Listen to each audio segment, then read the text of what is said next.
For the record, the members of the House of Representatives implicated by the Discaya spouses, as well as Congressman Martin Romualdez and Congressman Eric Yap, cited by Mr. Orly Gutesa, were invited to attend this hearing.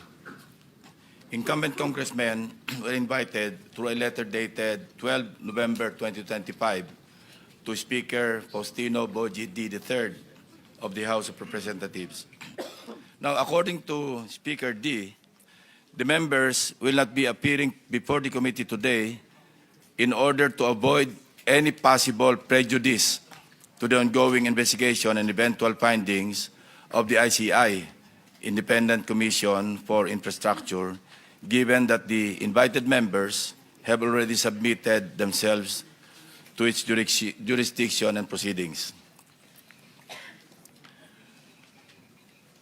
Mr. Saldico was similarly invited to appear before this committee. However, his lawyer, Attorney Rui Alberto Rondain, replied that Mr. Co is unable to attend, citing that he is still overseas due to medical reasons.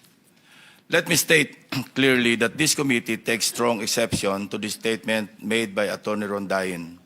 Specifically, his apprehension, and I quote, "I'm apprehensive that any statement he," referring to Mr. Saldico, "may give before the committee will, at best, preempt any defense he may set up." Our invitation was directed to Mr. Co himself, not to his lawyer. Suffice it to say that Article 1, speaking of jurisdiction, Section 2 of the Rules of the Blue Ribbon clearly states, and I quote, "The filing or pendency of any prosecution or criminal action shall not stop or abate any inquiry to carry out a legislative purpose." Several of the invitees were also sent their excuse letters.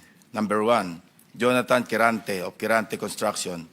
Excuse, needs to attend to personal operations and project sites affected by Typhoon Tino and needs more time to organize documents. Number 2, Yumir Villanueva of Top Notch Catalyst Builders. Excuse, prior engagement. Number 3, Engineer RJ Dumasig. Excuse, scheduled appearance at the DOJ at 1 p.m. today. The following also sent excuse letters based on alleged medical reasons. Engineer Gerard Opulencia, Regional Director, DPWH NCR. District Engineer Manny Bulusan, District Engineer, South Manila District Engineering Office. Commissioner Mario Lipana.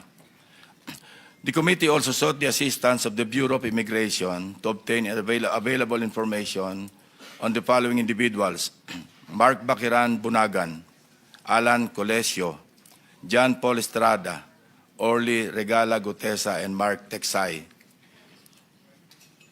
In the response letter dated 30 November 2025, the Bureau informed the committee that there is no record of departure for Mr. Bunagan, Mr. Gutesa, and Mr. Texay.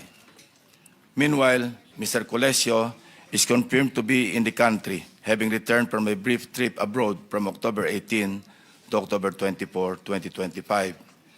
In the case of Mr. John Paul Estrada, the reported aide of Mr. Saldico, the BI reported that he left the country on September 2, 2025, bound for Hong Kong, and has not returned to the Philippines to date.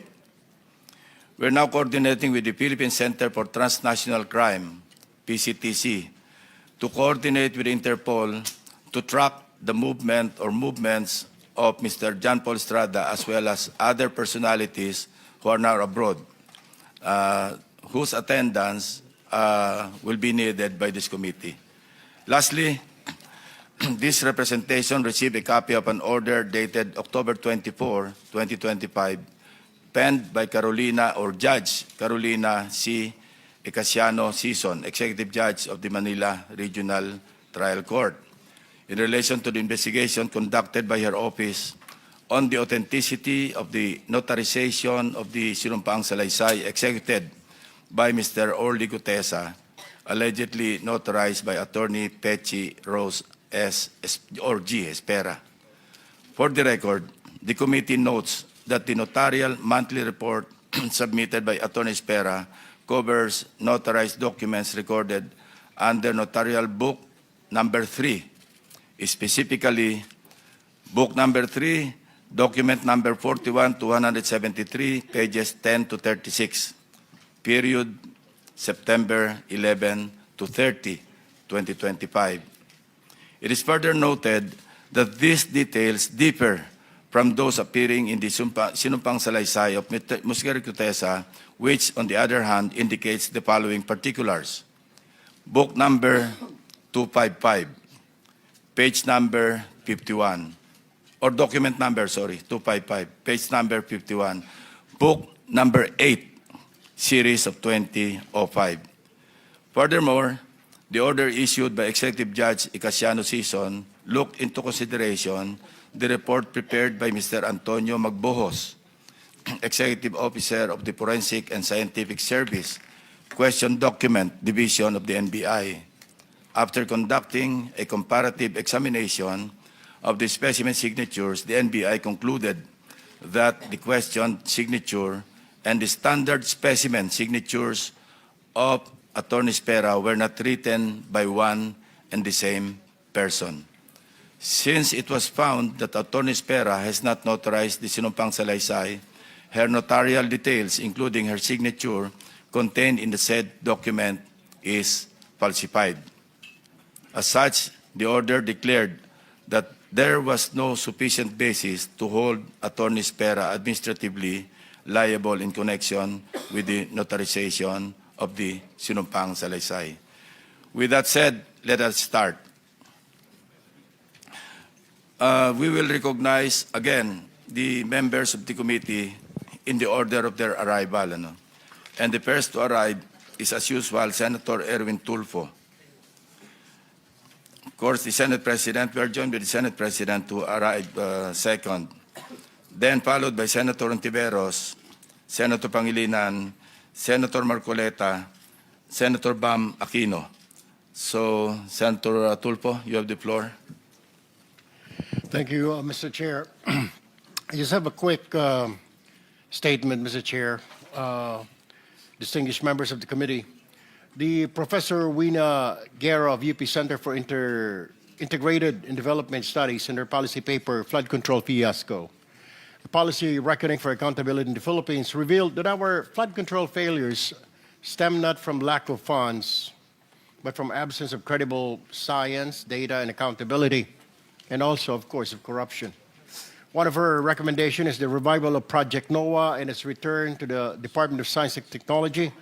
Project NOAA once provided real-time hazards, rainfall, forecast, flood simulation, guided both national agencies and the LGUs. It is for this reason that I urge this committee to recommend the said policy, Mr. Chair. Thank you. Before anything else, we also invited, again, former Undersecretary Roberto Bernardo.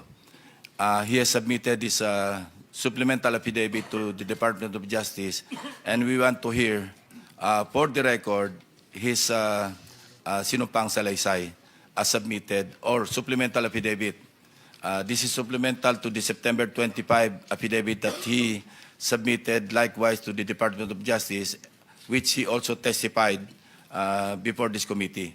So, Undersecretary Bernardo, you're recognized. Good morning, Mr. Chair and the honorable members of the Blue Ribbon Committee. Mr. Chair, may I be allowed to read an opening statement? Go ahead. How many minutes? 3 minutes lang po. Go ahead. Go ahead. Okay. Salamat po. Dear Senator Lacson and honorable members of the Blue Ribbon Committee, again, I am Roberto R. Bernardo, formerly an Undersecretary for Operations of the Department of Public Works and Highways. Today, I am once more before the Honorable Blue Ribbon Committee upon its invitation and consistent with my assurance during my first appearance last September 25, 2025 to fully cooperate in its ongoing investigation. I am here not only out of respect for the invitation of the Honorable Committee, more importantly, I am compelled to come clean because of my fear of God Almighty and my ardent desire for my countrymen to give me a chance to atone for what I have done and failed to do, for which I offer no excuse or justification. Nung ako'y nabanggit sa mga irregularidad na ito, ang una kong naisip ay manahimik tungkol sa nalalaman ko. Haharapin ko na lang ang mga asunto na isasampa sa akin. Ako ay aasa na lamang sa pamamagitan ng aking pananahimik ay makakakuha ako ng proteksyon mula sa makapangyarihan sa politika at maimpluwensyang mga personalidad na silang may pakana o kaya nagbigay daan sa mga irregularidad na ito. Gayunpaman, napagtanto ko na ang isang pagkakamali ay hindi maaaring iwasto ng isa pang pagkakamali. At kung may maisang pamangkaso ay maaaring magtagal ito bago matapos.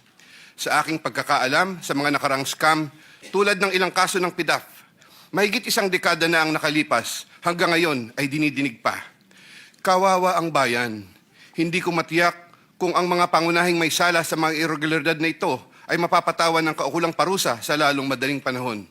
Gayunpaman, umaasa ako na sa pamamagitan ng kasulukuyang mga pagdinig ay makakabuo ang ating mga mambabatas ng kaukulang batas na hindi lamang tutugon sa epekto ng mga maanumalyang gawain ito, kundi na rin makakapigil sa pag-ulit nito.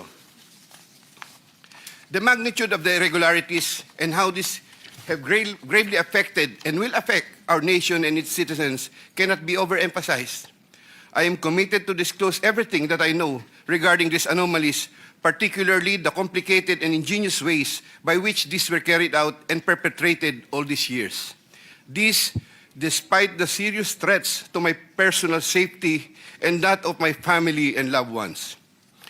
Mula sa aking paninilbihan bilang isang mababang laborer hanggang ako'y naging isang undersecretary, napag-alaman ko na ang profesional na kakayahan at integridad ay maaaring hindi sapat upang matiyak ang tagumpay sa profesional na karera ng isang tao. Nakapaloob sa isang tiwaling sistema kung saan ang isang tao ay pinangakuan ng biyaya o kaya'y pinipilit na lumahok sa mga irregularidad. Ang takot sa maaaring masamang mangyari bunga ng hindi pagsunod o pagnanais na rin sa personal na pakinabang o kaya'y kombinasyon ng dalawang ito ay sumisira sa moral na direksyon ng isang tao. Lalo na kung ang mga dapat na may pangunahing kakayanan na humadlang sa masamang gawain ay siya ring may pakana nito at nagbibigay daan dito. Naniniwala ako na hindi lamang ako ang nakaranas sa sitwasyong ito. Nakikiusap ako sa mga nasa ganitong kalalagayan na magtiwala sa kinauukulan at lumantad na at makipagtulungan sa kasalukuyang investigasyon. In connection with my application for coverage as a state witness under Republic Act No. 6981, I have earlier submitted to the Department of Justice a second supplemental affidavit, further clarifying my previous disclosures on the government flood control and other infrastructure projects subject of the present proceedings.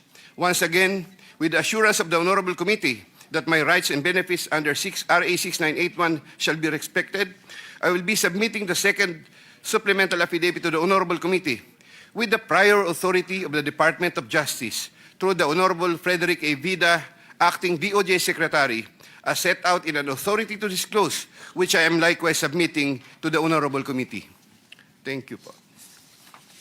Proceed with your statement.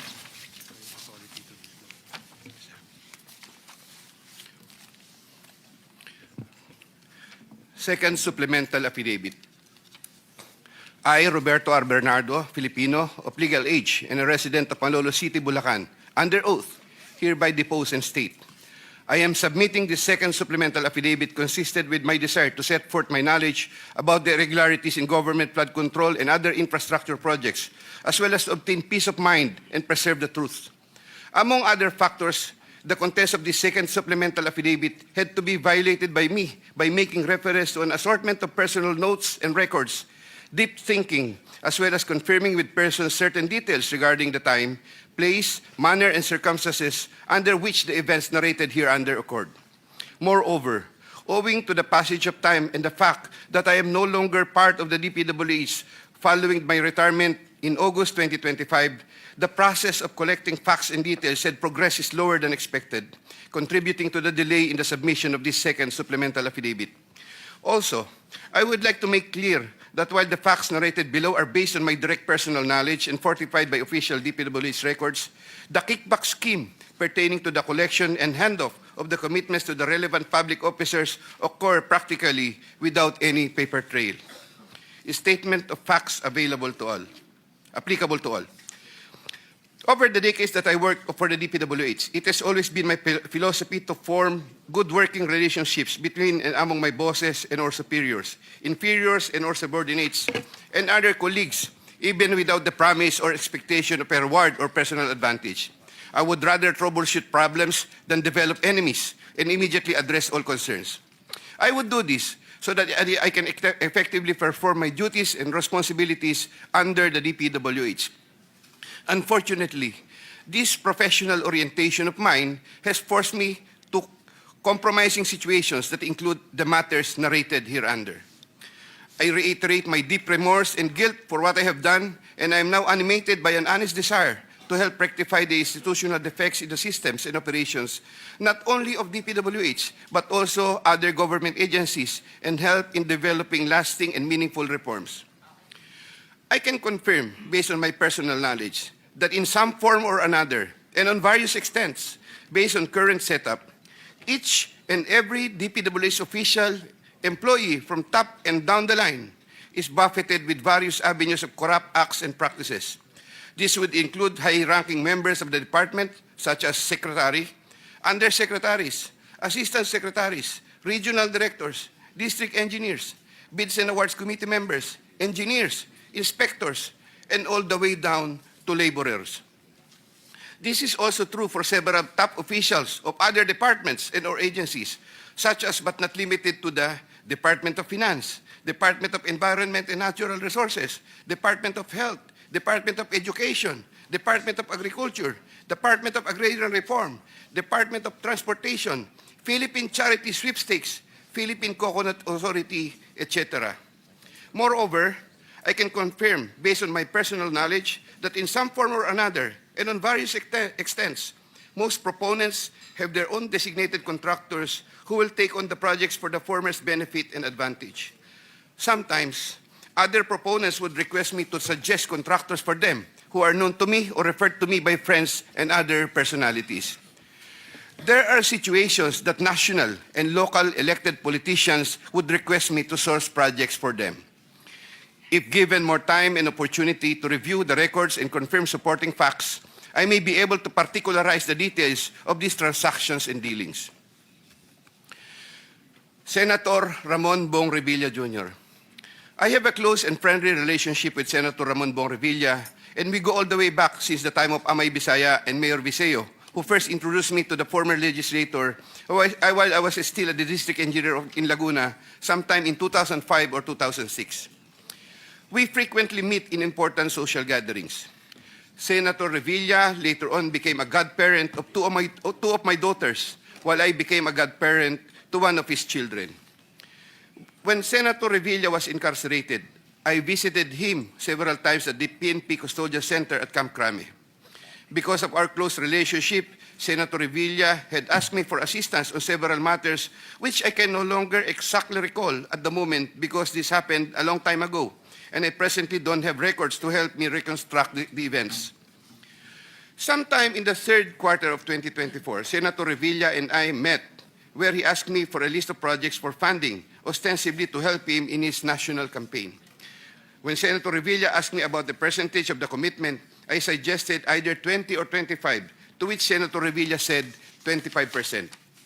Soon thereafter, also in the third quarter of 2024, I asked then District Engineer Henry Alcantara to prepare a list of projects, which he subsequently gave to me. The said projects are enumerated in a list here to attach as Annex A. Moreover, still in the third quarter of 2024, I also asked then District Engineer, but later Regional Director for NCR, Engineer Gerard Opalencia, to prepare a list of projects, which he subsequently gave to me. The said projects are enumerated in a list here to attach as Annex B. I had the list of projects totaling 1.5 billion submitted by Engineer Henry and Engineer Gerard, consolidated in one sheet of paper, and gave the same to Senator Revilla in the third quarter of 2024. With respect to the projects under the NEP and HGAB, I followed this up with Secretary Manny Bonoan upon request of Senator Revilla, who would also follow this up with Usec Cathy Cabral. The White House compound is the ancestral home of the Revillas with the large Blue Gate entrance at the time. Sometime in the last quarter of 2024, Engineer Alcantara collected the 25% commitment of about 125 million and informed me that the same was ready for turnover through Engineer Gerard Opalencia. Engineer Gerard Opalencia told me that the 25% commitment was already loaded in my vehicle. After receipt of the 25% commitment, which were packed in 6 cardboard boxes, each containing at least 20 million, and 1 paper bag containing 5 million. I called up Senator Revilla to inform him the same is ready to be turned over to him. Sometime December 2024, probably the Monday after my receipt of the commitment, my driver and I went to the residence of Senator Revilla. Upon reaching the area, I tried calling Senator Revilla, but he was not answering my call, so I waited. After waiting for approximately 1 hour at a nearby gasoline station, we were finally allowed inside the compound by the guard. Once inside, we parked the vehicle, and shortly upon alighting, I saw Senator Revilla at the terrace. I walked over to Senator Revilla for a casual talk. While the boxes were being unloaded, Senator Revilla and I talked for about 20 to 25 minutes. I asked him, "Sen, bakit hindi ka nangangampanya?" Senator Bong replied, "Okay naman pare, maganda results ng survey. Relax muna." The personnel of Senator Revilla helped in unloading the boxes. After the delivery of the commitment, I headed back to Manila. Sometime late January or February 2025, in relation to a list of projects submitted by Engineer Gerard Opulencia, Senator Revilla called me to follow up on the status of the commitment. About a week later, sometime February 2025, I informed Senator Revilla that the same was ready for turnover.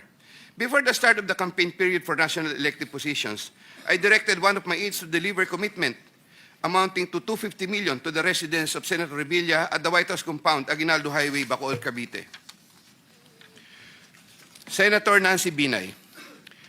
Carlin Yap Villa is the aide of Senator Nancy Binay, who transacted with me regarding the latter's projects and commitment.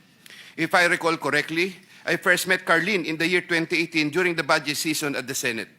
Eventually, sometime 2019, Usec Trigib Olivar, whom I knew very well, endorsed Carlin to me. From then on, Carlin would contact me directly to follow up the status of different matters.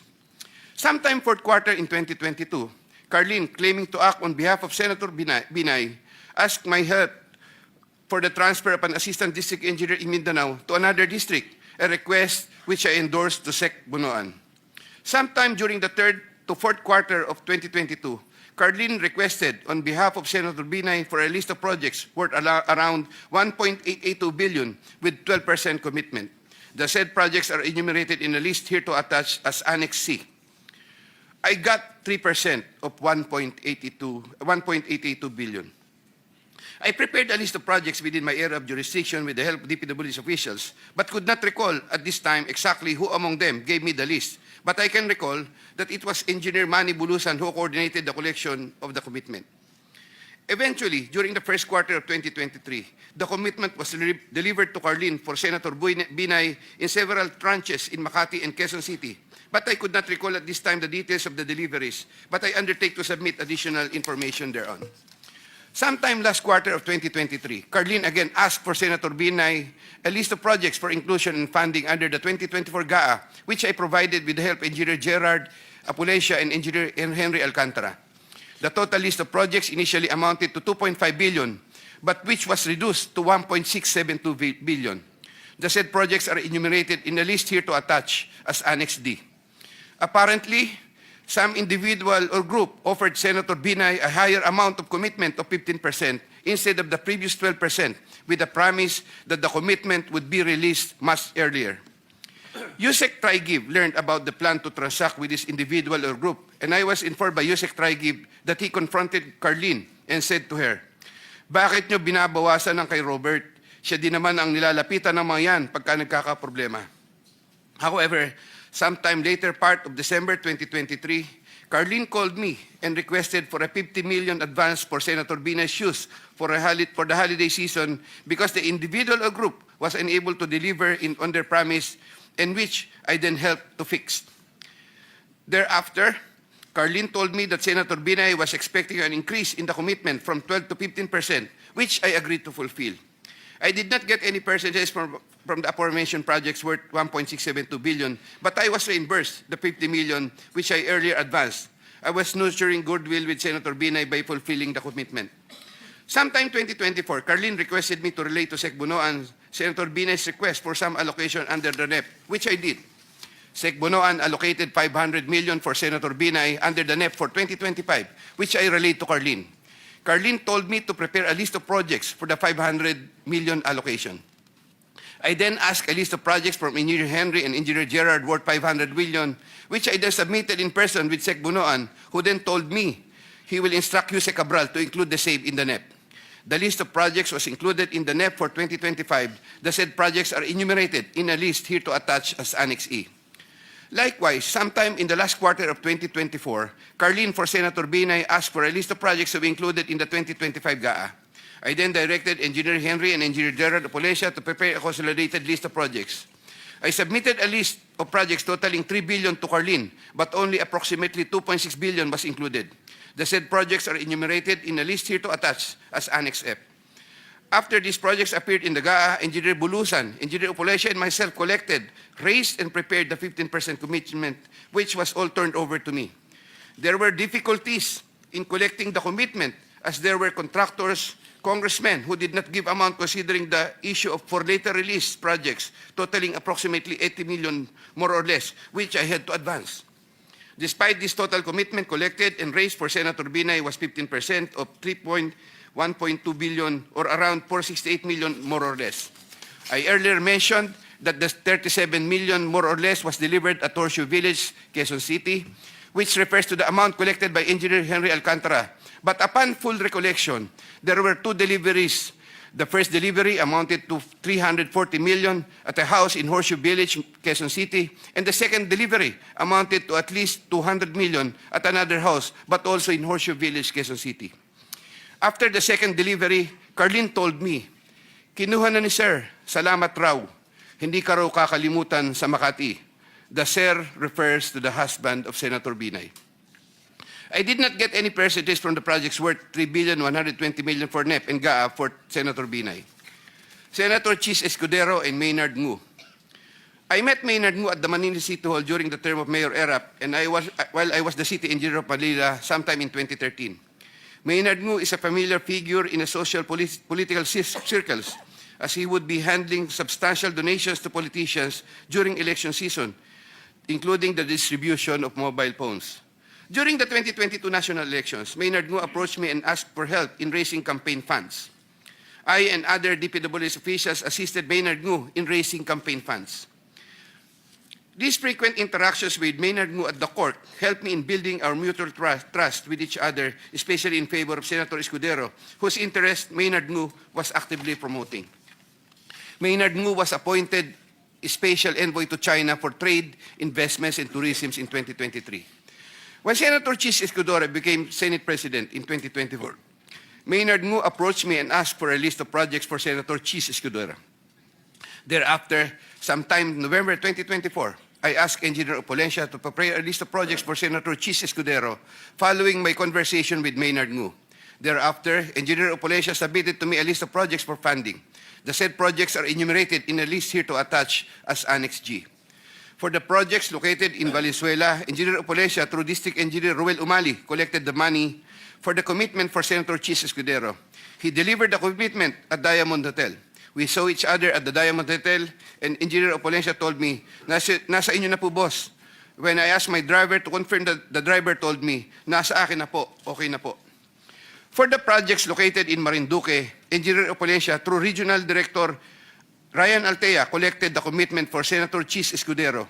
He delivered to me the commitment at Diamond Hotel. Engineer Opolencia called me and said, "May papadala ako sa inyo ngayon. Dadalhin na lang po sa Diamond." Later, the driver told me, "Nasa akin na po, okay na po." Following a deeper recollection of the facts and checking with public records, I can now confirm that in addition to the Valenzuela and Marinduque projects, Engineer Opolencia also provided the list of projects for Oriental Mindoro and Quezon City. The complete list of projects for Senator Chis Escudero is worth 1.4 billion with 20% commitment. The said projects are enumerated in a list here to attach as Annex H. Sometime early 2025, I made the first delivery of 160 million for Senator Chis Escudero at the Cherry Mobile Building at Maynard Ngu in Apacible Street, Manila. Thereafter, early 2025, I made the second delivery of 120 million for Senator Chis Escudero, also at the Cherry Mobile Building of Maynard Ngu. Senator Jinggoy Estrada. I have known Senator Jinggoy Ejercito Estrada since I met Senator Jinggoy Estrada through the social circles of Senator Bong Revilla. We usually had encounters during social gatherings of people in the movie industry. We developed a close relationship. Sometime in 2010, when I was Assistant Regional Director of DPWH Region 4A, Senator Jinggoy was backing me to become a Regional Director. When I failed to become a Regional Director, I applied for the position of City Engineer, and Senator Jinggoy was one of those who recommended me. When he was incarcerated, I would visit him, but sometimes together with then City Mayor Joseph Estrada. Sometime in 2023, Senator Jinggoy requested Secretary Bunoan through me for projects worth 500 million. Secretary Bunoan agreed to give 450 million for the DPWH NCR building, which Usec Cabral included in the NEP for 2024, with an 18% commitment for Senator Jinggoy. Senator Jinggoy called me sometime in the third quarter of 2024 and asked me to request the amount of 1 billion from Sec Bunoan. Senator Jinggoy said, "Tulungan mo na lang ako dyan kasi marami pa akong tutulungan sa eleksyon." I replied, "Okay na ba ang 25% Sen?" Sen Jinggoy responded, "Okay na ang 25%. I relayed to Sec Bunoan the request of Sen Jinggoy. The former then asked me to prepare a list of projects for the latter. In turn, I asked Engineer Gerard Opalencia for a list of projects. When Engineer Opalencia gave me the list, I gave it to Secretary Bunoan, who told me that he will give the same to Usec Cabral and that the latter will take care of it. At the moment, I cannot locate the list or a copy thereof. Later on, I saw that some of these projects totaling 500 million and included in the list I gave to Sec Bunoan were listed in the NEP for that year. These projects, as appearing in the NEP, are enumerated in a list here to attach as Annex I hereof. Thereafter, Senator Jinggoy called me and asked me what happened to the difference of 500 million. I relayed this to Sec Bunoan. The latter replied that he will prioritize the matter as soon as there is available funding.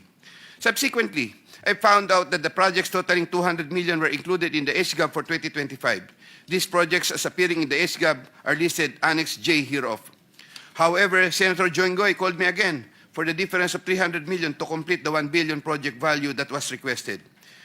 During the BICAM, projects worth 750 million were again included in the projects to eventually form part of the 2025 GAA. The said projects are enumerated in a list here to attach as Annex K. The total budget for the projects which appeared in the 2025 GAA is approximately 1.45 billion, more or less. After Engineer Opalencia collected the 25% commitment, approximately 360 million, and delivered the same to Diamond Hotel in Manila. Thereafter, I tasked my driver to deliver the boxes to Sen Jinggoy at the Archaga building in San Juan City. Senator Jinggoy personally confirmed to me his receipt of the commitment and thanked me for the same. During the 2024 budget hearing for 2025 GAA, Engineer Alcantara informed me that Senator Jinggoy gave him funding amounting to 355 million for Bulacan First DEO and 500 million from other districts in Bulacan and requested that he, Engineer Alcantara, prepare lists of projects. The said projects are enumerated in a list here to attach as annexes L and L-1 respectively. Later on, sometime in the first quarter of 2025, Senator Jinggoy asked me to get the 25% commitment for the aforesaid list of projects from Engineer Alcantara. Engineer Alcantara then delivered to me the 25% commitment, approximately 213 million, which I delivered to Senator Jinggoy at the Archaga building in San Juan City. Senator Grace Poe. Sometime third quarter of 2024, J.Y. De La Rosa, a staff of Senator Grace Poe, requested Sec Bunoan through me if Senator Grace Poe can be accommodated in the DPWH NEP. Sec Bunoan told me there is a 500 million for Senator Grace Poe and instructed me to ask the Senator for a list of projects. J.Y. De La Rosa told me to coordinate the matter with Mrs. Patron, a contractor. Mrs. Patron told me to prepare the list. Upon my instructions, Engineer Gerard Opalencia submitted a consolidated list of the following projects, 1 in Laguna and 3 in NCR. These projects are indicated in the list here to attach as Annex M. Thereafter, the list of projects was included in the NEP by Sec Bunoan through Usec Cabral. Later on, the said projects appeared in the GAA for 2025. There was a 20% commitment collected for Senator Grace Poe. Mrs. Patron, a contractor, collected the commitment for Sen Grace Poe at Diamond Hotel from one of my aides. Congresswoman Mary Mitzi Kahayon Uy. There were projects released in Congresswoman Kahayon Uy's congressional district which I facilitated. I submitted projects being proposed by her to proponents for funding, the details of which I am still verifying and confirming at the moment. Congressman Florida Robes. There were also projects released in Congresswoman Florida Robes' congressional district, which I facilitated. I submitted projects being proposed by her to proponents for funding, the details of which I'm still verifying and confirming at the moment. Congressman Zaldico. In addition to my statements in my affidavit dated 25 of September 2025, I was told by Engineer Alcantara, Congressman Zaldi would from time to time deal also with engineers Gerard Pacanan, Gerard Opolencia, and Danny Villa. There were times Engineer Gerard Pacanan and Gerard Opolencia would give me certain amounts, supposedly from Congressman Zaldico. Usec Tri-Give Olivar of David. In addition to my statements in my affidavit dated 25 of September 2025, I wish to add that I have known Usec Tri-Give as early as 2010 when he was still a staff of Senator Bong Revilla. He is a common figure in budget deliberation hearings and by reason of which I had interacted with him on multiple occasions. Usec Tri-Give then worked under the office of Senator Edgardo Angara and then later worked under the office of Senator Sani Angara. When Senator Sani Angara became a chairman of finance, Usec Tri-Give and I would have several interactions as part of our work in budget preparations. When Senator Revilla was incarcerated with Senator Jinggoy Estrada, Usec Tri-Give and I would frequently call each other so we can help look after the welfare of concerns of Senator Revilla, whom I visited several times with Senator Jinggoy Estrada while they were in detention. Aside from the details I had earlier mentioned in my affidavit dated 25 of September 2025, Usec Tri-Give and I also had transactions concerning Senator Angara between 2019 and 2024, where Usec Tri-Give received deliveries representing 12% of the projects of Senator Sani Angara, while the latter was chairman of finance. As I previously mentioned in my affidavit dated 25 of September 2025, Usec Olivar and I discussed the unprogrammed appropriations supposedly for the Office of the Executive Secretary. Thereafter, DPWH received a special allotment release order, which included projects worth 2.85 billion.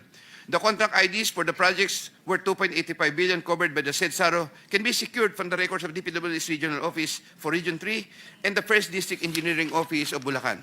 Moreover, in the unprogrammed allocation for 2025, there could have been an additional 12 billion more or less funding, which I am verifying and confirming at the moment.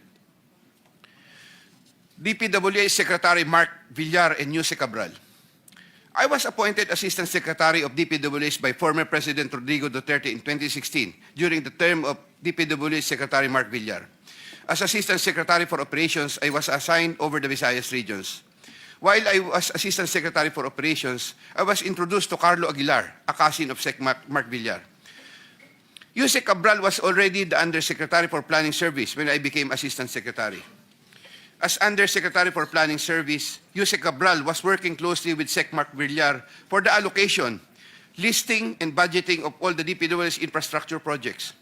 While I was Assistant Secretary, I was also later designated as Chairman of the Central Bids and Awards Committee, Central BAC. In the later part of 2017, I was promoted to Undersecretary of the DPWH during the incumbency of Senator Mark Villar and took my oath of office as Undersecretary before him. In the first quarter of 2018, I was designated as Undersecretary for Operations for NCR, 4B, and the 3 Visayas regions. Upon my request, I was replaced as Chairman Central BAC sometime in February 2020 because of political intrigues, as I was reportedly siding with then City of Manila Mayor Isko Moreno, who was vocal against then President Rodrigo Duterte.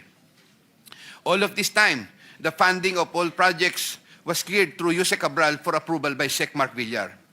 From time to time, Usec Cabral would ask me to submit detailed list of projects with regards to lump sum fund allocations of DPWH, which list she sometimes would approve herself or forward to Sec Mark Villar for approval.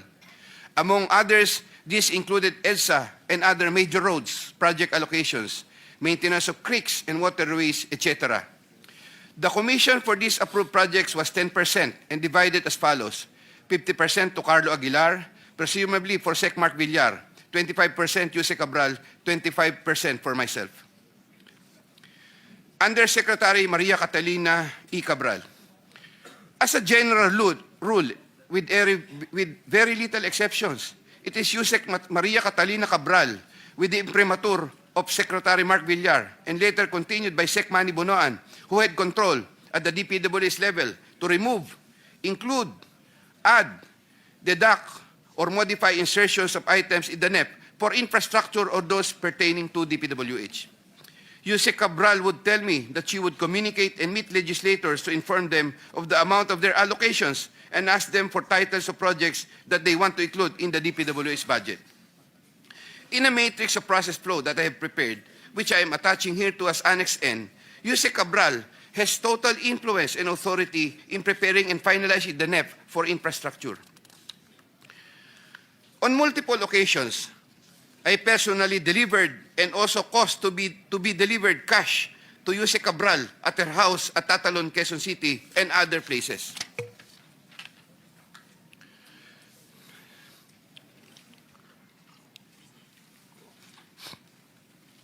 DPWH Secretary Manuel Bonoan. DPWH Secretary Manuel Bonoan is a long-time DPWH official who has held top positions through different administrations.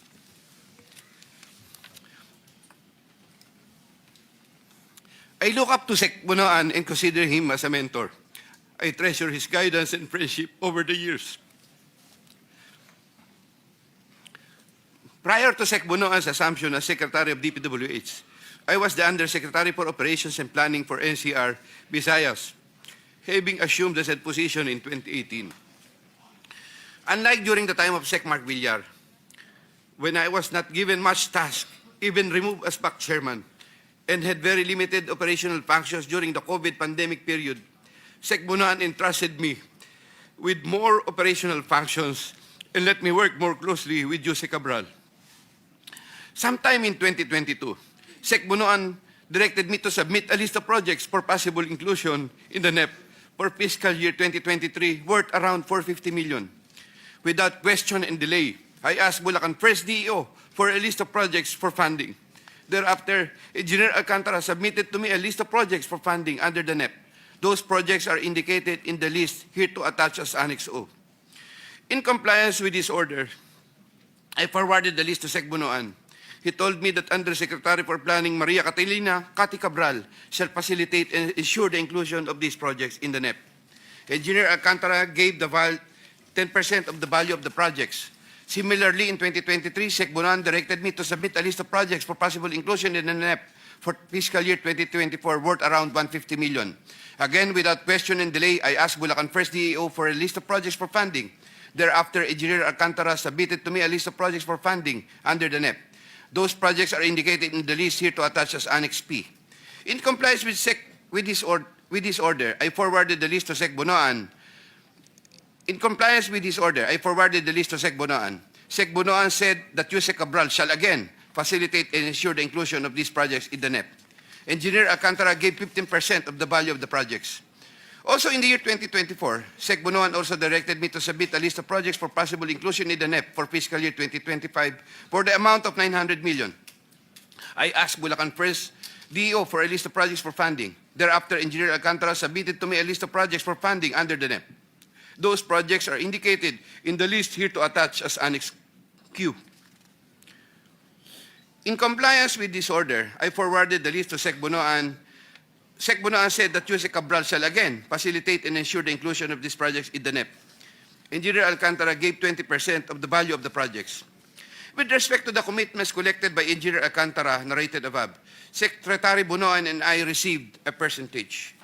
In many instances, during budget deliberations, I was tasked by Sec Bonoan to talk to legislators over their funding and other concerns, and to forward these concerns to Usec Cabral for action and resolution. Sec Bonoan and Usec Cabral. Every year, including years 2023, 2024, and 2025, Usec Cati Cabral apportions the budget ceiling for the DPWH allocable NEP among the districts according to the endorsed programs, activities, and projects, PAPs. Although she would make it appear that 100% allocable NEP had been apportioned, Usec Cati Cabral would reserve a substantial percentage of that allocable NEP for her and Sec Bonoan's preferred projects. Sec Manny Bonoan would from time to time ask me to take charge of part of his own reserve allocations. The value of the projects that I handled for Sec Bunoan was at least 5 billion per annum for the years 2023, 2024, and 2025, with an average of 15% commitment. Of this 15% average commitment, Sec Bunoan, 75% usually would give, of this 15% average commitment, Sec Bunoan 75% usually would give me 25% of the commitment, with the rest of the commitment shared between him and Usec Cathy Cabral. Usec Cathy Cabral herself took charge of her own reserve allocations.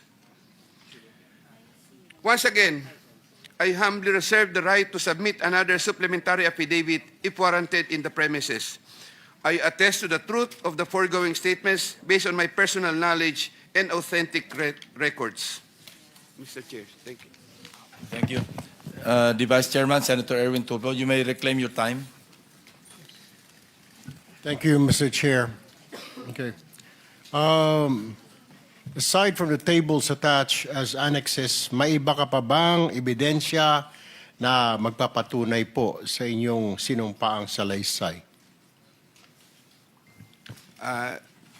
Mr. Chair, I would of course, I may submit additional documents po pagka po na retrieve from the records. Meron po.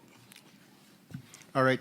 Mr. Chair, babalikan ko po si Engineer Bernardo. Ang tanong ko lamang po at tanong ng mga kababayan natin, napapansin po kasi nila na isa-isa ng mga opisyal, dating opisyal sa DPWH, maging ang ilang mambabatas, ay tumatakbo po sa ibang bansa. How do we stop this flight, Mr. Chair? Kasi baka darating po ang araw, wala na po tayong maimbestigahan, wala na po mapapanagot dahil lahat po sila ay nasa ibayong dagat na. Paano po yun, Mr. Chair? Do we have any plans? Do we have any actions para... I know, Mr. Chair, hindi natin pwedeng pigilan po yan dahil yan po ay karapatan naman nila. Pero dahil may investigasyon po nangyayari, ito po yung accountability, Mr. Chair. You may address your question to the DOJ representative. I think the Prosecutor General, Richard Padulyon, is here. Kindly Thank you, respond. Mr. Chair. Yes. Good morning, Mr. Chair. I believe that while we want all of these personalities who are involved or mentioned in the investigations to just stay in the country during the course of the investigations, we cannot at this time, Mr. Chair, prevent them from traveling because what we can only issue as far as the Department of Justice is a lookout bulletin. A lookout bulletin operates only to check on the records of the passenger who would want to leave, but it would not prevent them from being able to leave the country. There is no legal impediment for them to leave because it would be violative of their constitutional right. However, if I may be bold enough to suggest, Mr. Chair, in answer to the question of the good senator, yes, there are investigations which are being undertaken at this time, and while I understand that cancellation of passports can only be done if, for example, there are cases which are already filed, and this can only be done through the courts. I believe that representations can probably be made by the investigating bodies with the executive branch, that would be the Department of Foreign Affairs, to possibly hold or possibly cancel passports of those who are undertaking or undergoing investigations, Mr. Chair. Linawin ko lang, Mr. Chair, parang pwede lang yatang kanselahin ang mga passports sa mga ito kapag sila po'y nakasuhan na. Pero what I'm talking about, yung hindi pa po nakakasuhan. Kasi it is not enough, yung lookout bulletin, wala naman hong saysay yun eh. Kahit na nandoon siya sa lookout bulletin, pwede niya sabihin, wala pa naman ho akong kaso. The only way to stop that person is kung may hold departure order, which we know kung may kaso na. So, ano hong pwede bukod dyan na sinasabi sa lookout bulletin?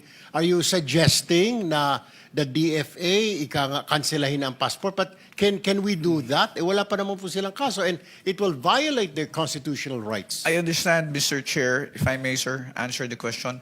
I agree with you totally that there is no basis to cancel the passports up until the time that there are cases which are filed as against them and there are representations or there's an order issued by the court allowing for the cancellation. But the question earlier was with respect to what can be done at this time while there are no cases which have been filed. The only solution that I can find for this particular predicament, Mr. Chair, is for us to fast-track the filing of the cases, or for cases to be fast-tracked so far as investigations are concerned before the Office of the Secretary of Justice and before the Office of the Ombudsman. And then, and only then, once these cases are filed in court and warrants are issued, can we move for the cancellation of the passports. In the meantime, the suggestion that I made earlier was just a suggestion, Mr. Chair, if only to address the concern of what can be done in the meantime while there are no cases yet which are filed in court. Kailan po kayo magpa-file ng mga kaso? Kailan po natin makikita na ang DOJ ay magsasampa na po ng kaso? Cases are already being investigated right now, Mr. Chair. There are 5 cases for flood control projects, ghost projects, which are undergoing preliminary investigation at the moment. There are several cases also which are undergoing evaluation by the Department of Justice. I believe there are also cases which are also pending before the Office of the Ombudsman, Mr. Chair. We expect to terminate the preliminary investigation of the first 5 cases probably within the first week of December or by the middle of December, sir. To know kung ito po mga cases that will be filed by the DOJ ay mga officials lang po ito ng DPWH, former officials and contractors. Meron po bang kasamang mga politiko na rito? As of this time, Mr. Chair, as far as the first 5 cases which are undergoing investigation, it involves only officials of the DPWH, particularly those in District 1 in Bulacan, sir. All right. My next question is, Mr. Chair, alam kong sinusundan nyo rin po. At ano na ho nangyari? I don't know if you can answer this, Attorney Fadulyon, kayo po sa DOJ. Nasaan na po yung ating witness na si Ginoong Guteza? Because yung kanya pong testimony ay napakalaki po. Lahat po tayo nagimbal dito. So we want to find out, is he okay? Where is he at? Is he still alive? Is he dead? Ano ho nangyari? Mr. Chair, Department of Justice would not be in any position to ascertain the whereabouts of Mr. Gutesa. As far as we know, he did testify here in the Senate Blue Ribbon Committee, but the Department of Justice never had any interaction with him after that particular testimony. There was no representation made as to his interest in being covered by the program or being granted any protection. And we know for a fact that the intervention by the Witness Protection Program is something which is done voluntarily by the one who is making the application. Inasmuch as there was no application made, we have not had, since the time of his testimony here before the Senate Blue Ribbon Committee, any interaction with Mr. Gutesa. So we would not be in a position to say where he is right now or what his condition is, sir. Mr. Chair, may I ask the Secretariat if we sent out ikanga subpoena or invitation to Mr. Gutesa? Because I'm concerned po. I mean, he made a lot of revelations here during the last meeting when he was here. So we want to find out at gusto ho natin siyang tanungin, where did you get all this information? Pero tila wala ho siya. Now, did we invite him? Yes, Mr. Vice Chairman. We sent an invitation to his known address, no? Nakalagay sa kanyang driver's license sa Taguig. Pero even when the investigation was conducted by the executive judge, wala na po siya doon sa kanyang known address, last known address. So what we did in the Blue Ribbon Committee, we sought the assistance of the Honorable Marcoleta kung sakaling meron siyang contact o may sa darating na panahon magkakaroon siya ng contact ay tulungan niya tayo na malocate at para makapag-testify na muli si Technical Sergeant Gutesa. So ang sagot po ni Honorable Marcoleta, wala rin po siyang contact kay Orly Gutesa.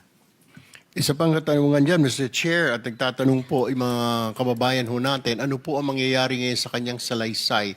Are we going to submit it? Dahil kung tayo po ay mag-wind down na dito po sa ating investigation, are we going to submit it to ICI, Mr. Chair? The sinumpang salaysay remains valid as far as the Blue Ribbon Committee is concerned. Nagkaroon lang naman siya ng problema doon sa kanyang pagkanotaryo. And hindi naman po siya sumipot sa DOJ, sa Ombudsman, even sa ICI. So wala po tayong magagawa doon. But as far as the committee is concerned, pag tayo po ay nag-submit ng ating committee report, yung kanyang sinumpaan sa Laysay, as I mentioned earlier, remains valid. Kasi yun naman ay sinumpaan niya ng bukod, no? Dito sa harapan ng komite. Thank you, Mr. Chairman. And now I direct my question to Usec Bernardo. Usec Bernardo, or Engineer Bernardo. Common practice po ang bentahan ng mga pondo sa lower house. Alam po natin yan. Alam po ninyo yan. Ikaw po ba ay naalok na rin ng pondo for flood control ng mga mambabatas? I know you've been talking about senators, may mga congressman. Pero ikaw po ba ay nabentahan na ng pondo para sa flood control? Mr. Chair, as far as I can recall, I cannot remember any time na bentahan po ako niyan sapagkat I think the legislators in the lower house have their own way of dealing with projects, especially to the district engineers and contractors. So, sa district engineer po ang nagkakaroon ng transaction between the lawmaker at saka yung district engineer. Tama po ba ang pagkaintindi ko? Yes po, Mr. Chair. As far as I know po, puro ganun po. All right. Walk us through, Engineer Bernardo. Pag nagbaba na po ng pondo, ng budget, ang isang politiko, congressman man yan, sa district, ano po ang nangyayari? Siya rin po ba, tama po ba na siya rin po ang nagdidictate? Ito ang kontratista na gusto kong panalunin mo because siya yung kontratista ang magbibigay ng komisyon kay congressman o sa politiko. Tama po ba yan? Can you walk us through after na ibaba yung pondo ng mababatas doon sa distrito? What is happening? And walk us through hanggang sa makuha ng politiko yung kanyang komisyon or kickback. Mr. Chair, I'm very sorry to be of the rec ano po sa ganyang mga proseso sapagkat ang nagkakausap lang po talaga dyan ay ang mga congressmen or legislators sa lower house saka po district engineer o yung mga contractor. Hindi po ako doon sa kanilang sistema doon kung paano. Ba't naririnig ko pong ganun talaga? Yun po. Alright, panghuling na katalungan na lang po sa inyo, Usec Bernardo, bago po ako lumipat dito kay Engineer Alcantara. Nabanggit niyo po ang Office of the Executive Secretary na kasama din po dito sa flood control. Ewan ko bakit to sila may flood control. Ang tanong ko po, sino sa Office of the Executive Secretary ang kausap po ninyo? Can you name names? Mr. Chair, as I've earlier na sinabi ko po, ay si Trigy Olivar po ang kausap ko. Siya lang po nagsabi sa akin nun. Pero hindi po siya sa Office of the Executive Secretary, Engineer Bernardo. Siya po, the last na chinek ko po ay nasa Department of Education po siya. Wala po siya sa Office of the Executive Secretary. Bakit po ninyo nabanggit na siya, yun ay para, yung kanyang hinihingi ay para sa Executive Secretary, Engineer Bernardo?